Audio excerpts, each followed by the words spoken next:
Curves एक ऐसा tool है जो देखने में काफ़ी ज़्यादा कॉम्प्लेक्स है, बट अगर एक बार इस पे हाथ सेट हो गया ना तो वीडियो का पूरा फील ही चेंज हो जाता है। अब कर्व्स दिखने में जितना ज़्यादा कॉम्प्लेक्स लगता है, इसको यूज़ करना उतना ही कॉम्प्लेक्स भी है। बट अगर इसके बेसिक फंडामेंटल्स पे एक बार कमांड हासिल हो गई तो ये बीटेक करने जितना आसान हो जाता है।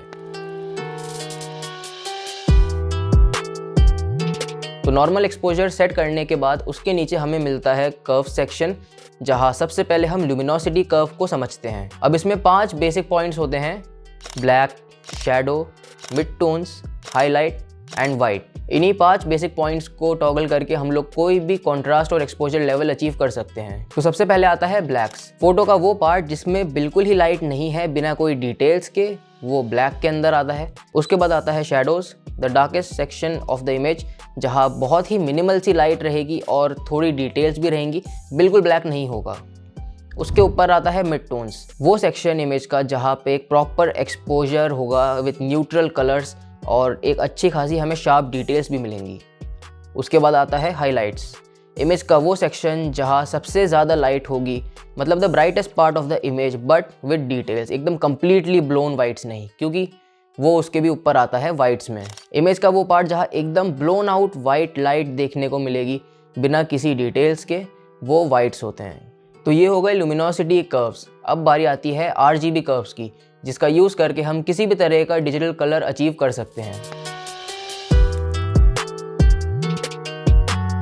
तो सबसे पहले आता है रेड कर्व, जो कि कॉम्बिनेशन है रेड और टील कलर का। अगर इसको ऊपर ले जाएंगे तो रेड कलर मिलेगा, नीचे लेकर आएंगे तो टील कलर मिलेगा। उसके बाद आता है ग्रीन कर्व, इसको ऊपर ले जाएंगे तो ग्रीन कलर अचीव होगा, नीचे ले जाएंगे तो थोड़ा मेजेंटा वाला साइड हमें मिलेगा।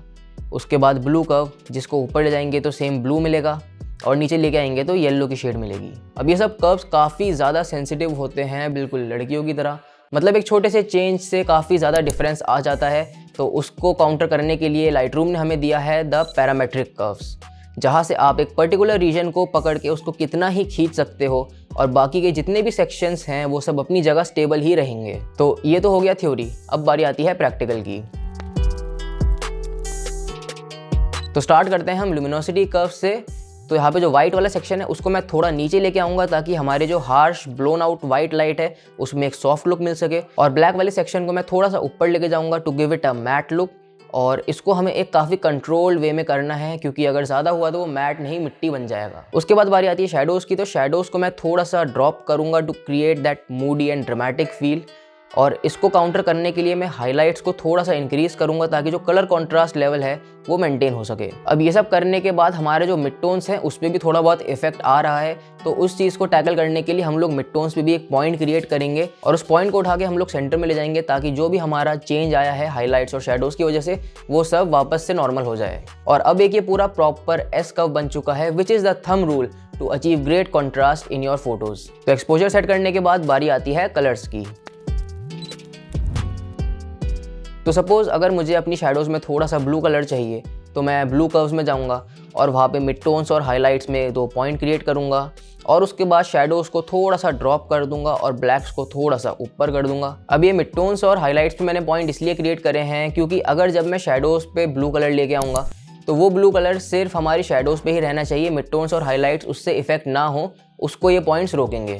तो अब अगर हमें इतना ज़्यादा ब्लू नहीं चाहिए, थोड़ा सा टील साइड लेके जाना है, तो मैं ऐड करूँगा ग्रीन कलर। सेम वही मिड टोन्स और हाईलाइट पे पॉइंट क्रिएट करके शैडोज़ को थोड़ा सा ऊपर कर देंगे, तो हमारा जो डेंस ब्लू कलर है वो हल्का सा टील साइड में शिफ्ट हो जाएगा। अब अगर मुझे हाईलाइट्स में रेडिश टोन चाहिए तो मैं जाऊंगा रेड कर्व में, और वहाँ से शैडोज़ और मिड टोन्स पे पॉइंट क्रिएट करने के बाद हाईलाइट्स को थोड़ा सा ऊपर कर देंगे, या फिर ग्रीन कर्व में हाइलाइट्स को थोड़ा सा ड्रॉप कर सकते हैं जिससे वो रेडिश पर्पल वाला कलर हमें मिल सके। तो इसी तरह से हम सिर्फ कर्व्स का यूज़ करके किसी भी फोटो को बहुत अच्छी तरह से एडिट कर सकते हैं, और इस फोटो को मैंने सिर्फ कर्व से ही एडिट किया है, तो आप खुद देख सकते हैं कि कर्व्स एक कितना ज़्यादा पावरफुल टूल है। अब ये सब आपकी प्रैक्टिस और क्रिएटिविटी पे डिपेंड करता है। अलग अलग इमेजेस के साथ एक्सपेरिमेंट करके एक बार हाथ सेट हो गया ना तो फ्लैट चीज़ों को भी अच्छा शेप दे सकते हो, क्योंकि जितना मज़ा कर्व्स देखने में कर्व्स को अप्लाई करके फ़ोटो में आता है, उतना ही मज़ा मुझे भी आएगा जब आप इस वीडियो पे लाइक और कमेंट करते हो। और अगर फोटोग्राफी और फिल्म मेकिंग से रिलेटेड ऐसे ही अमेजिंग कंटेंट देखना है